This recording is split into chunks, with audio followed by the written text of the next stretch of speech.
Arizona basketball and a huge recruiting weekend for the Wildcats and possible U of A recruits and current U of A commits. Let's get started here on Locked On Wildcats. You are Locked On Wildcats, your daily podcast on the Arizona Wildcats, part of the Locked On Podcast Network, your team every day.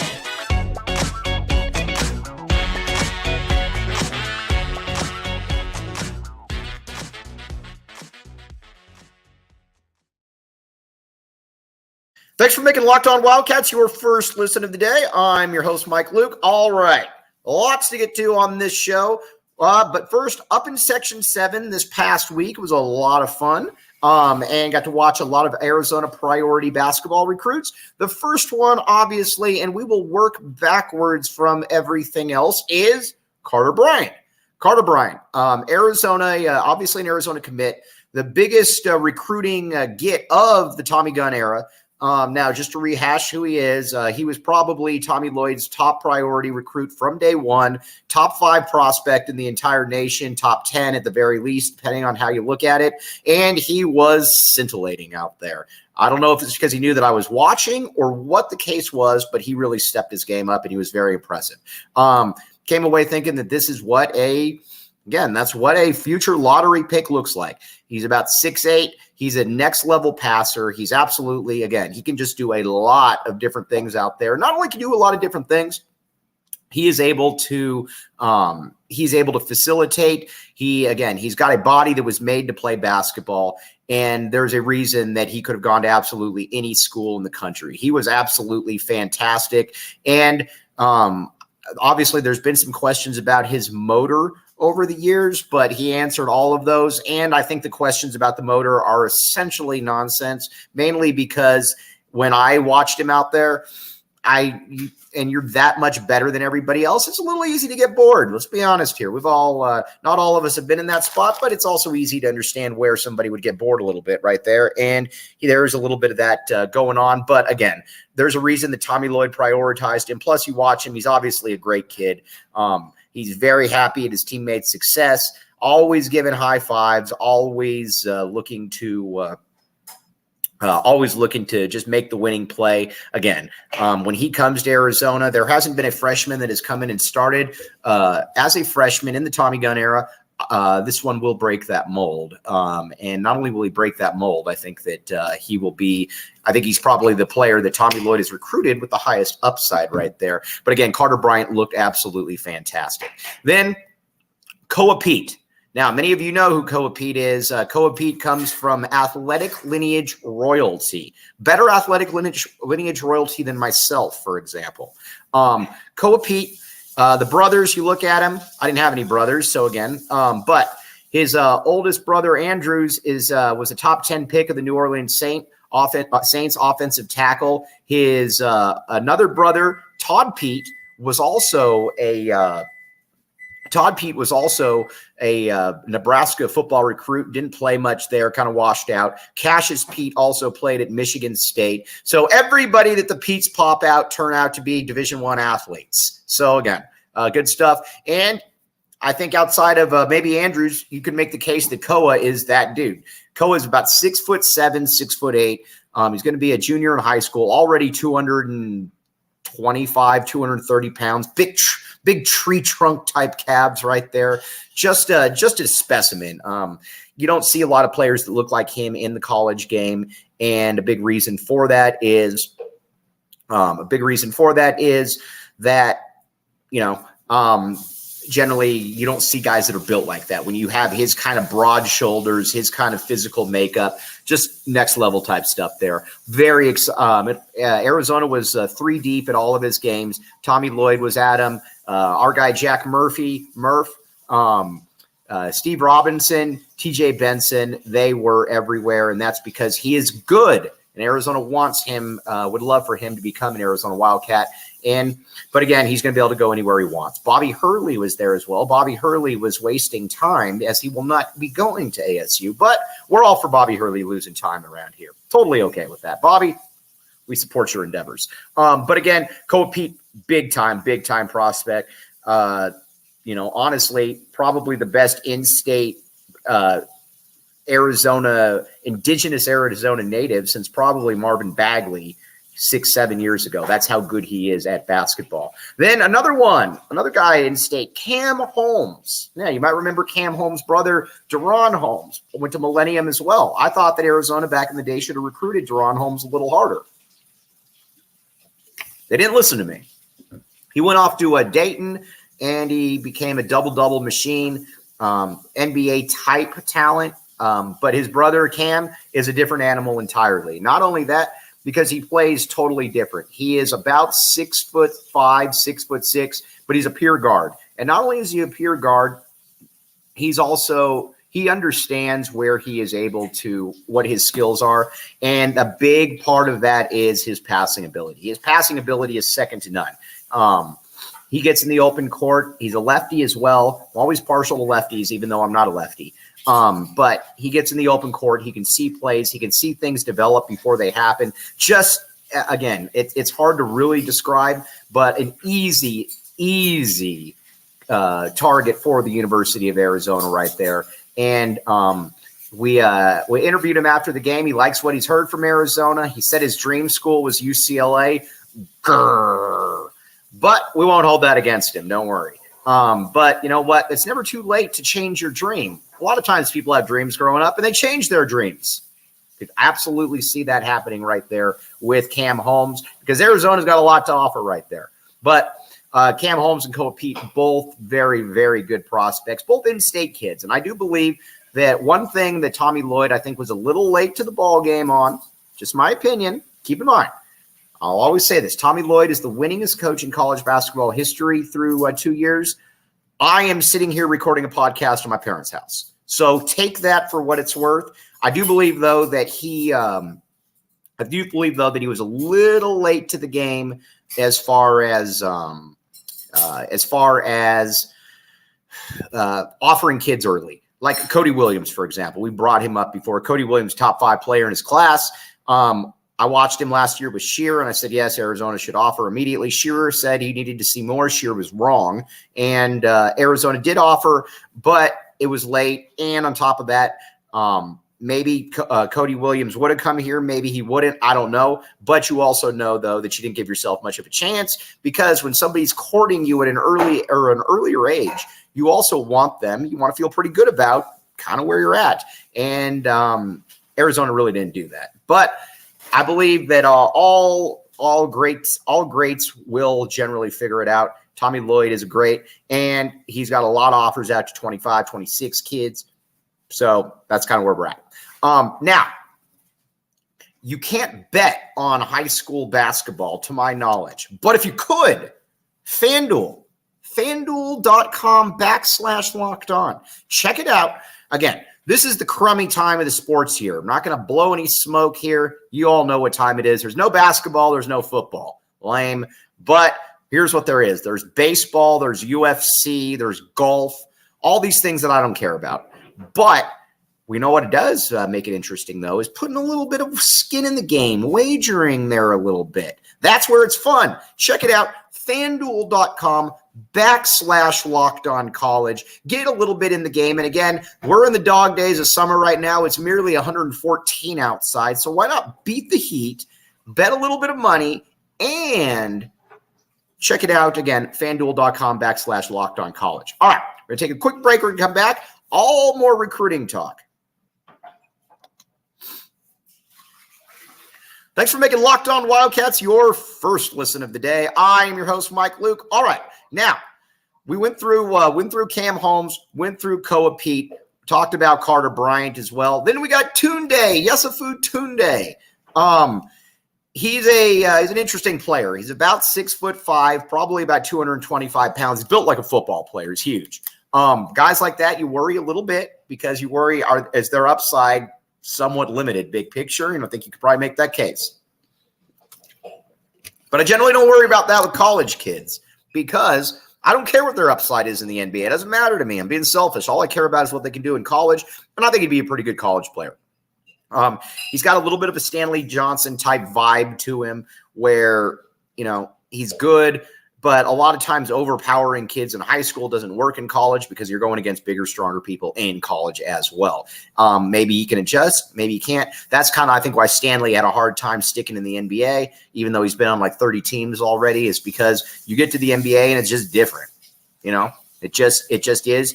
College can be much the same way. You remember Stanley in high school was a man amongst boys out there, just kind of pushing people around, getting to the basket and finishing. He has a difficult time doing that. He had a difficult time, though, doing that in college. And once he got to the NBA, that obviously didn't work. But Tunde is kind of that same thing right there. He's definitely not as good as Stanley, but the skill level it's not bad. He can get to where he needs to on the court. He can finish around the rim. So there's something to like there. But there's also, I mean, we just be honest here. There's a little bit of a,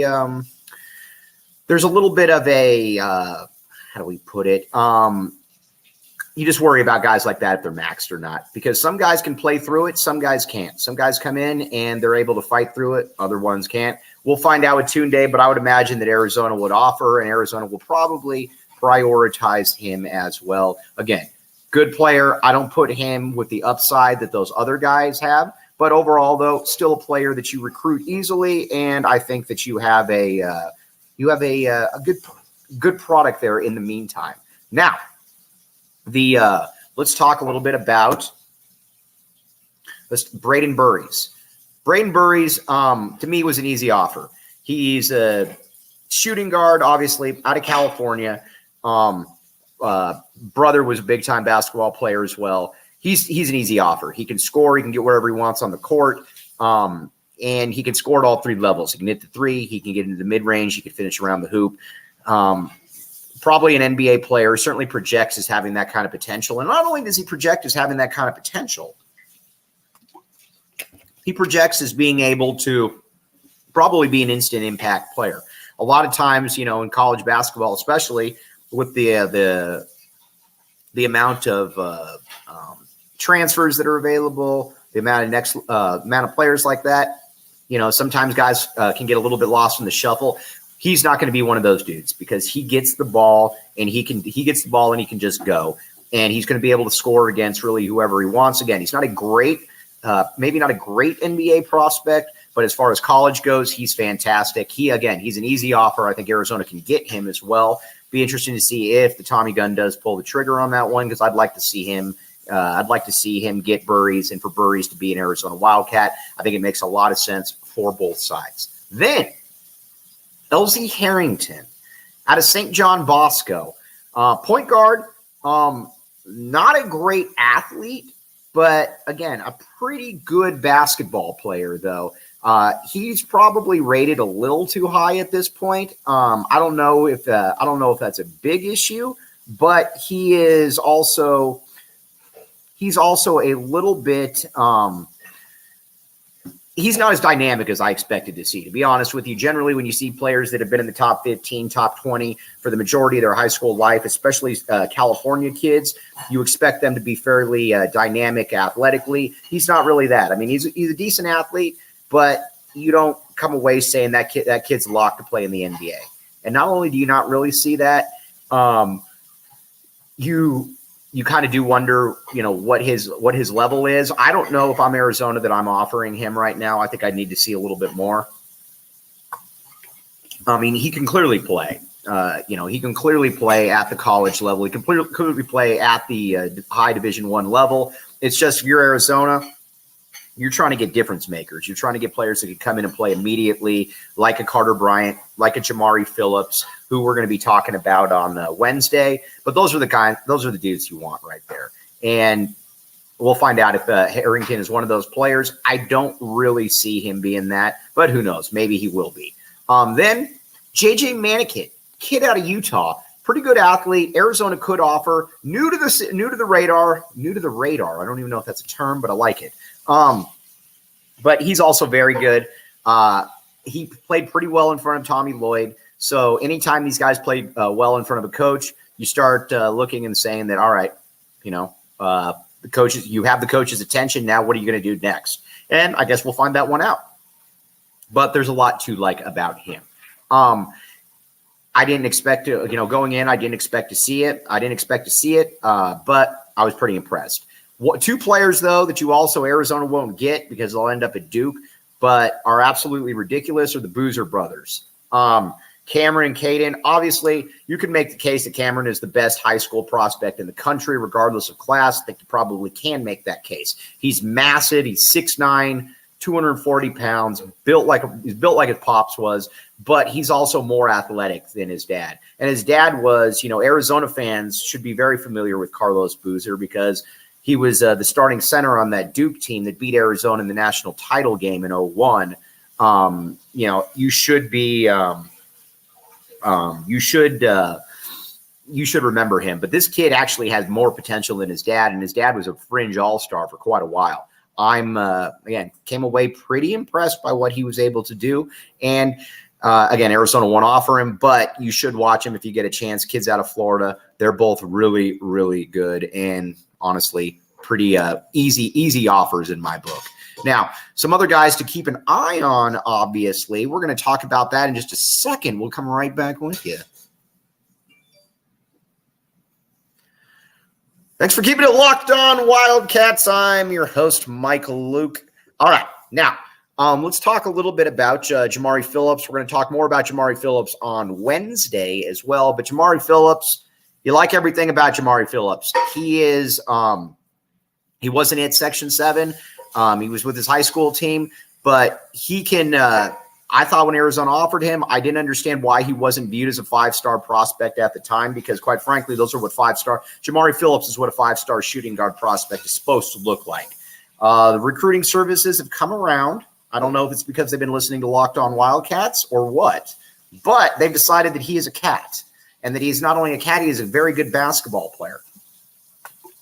He's quick as a cat out there. He can shoot from 3.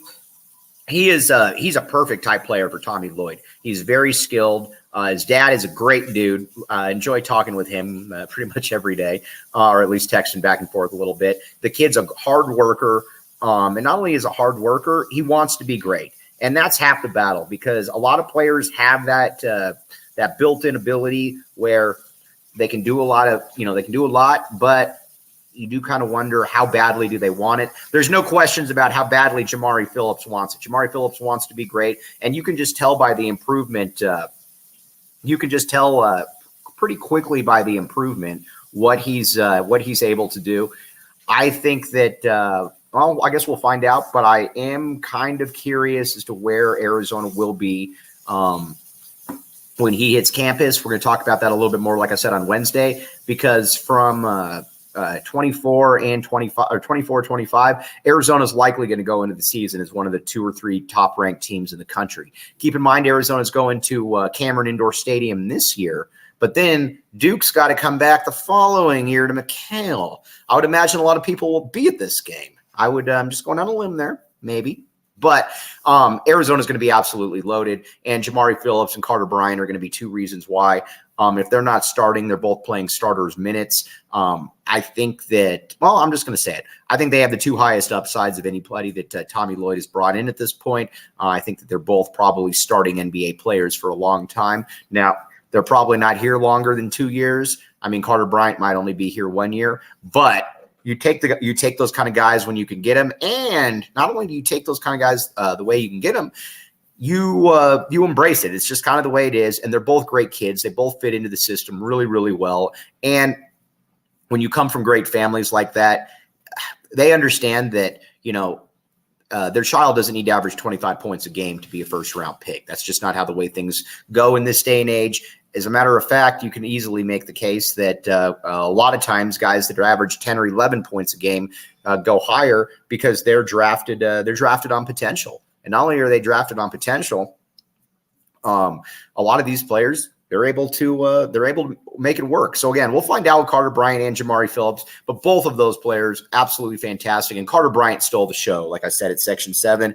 I came away thinking that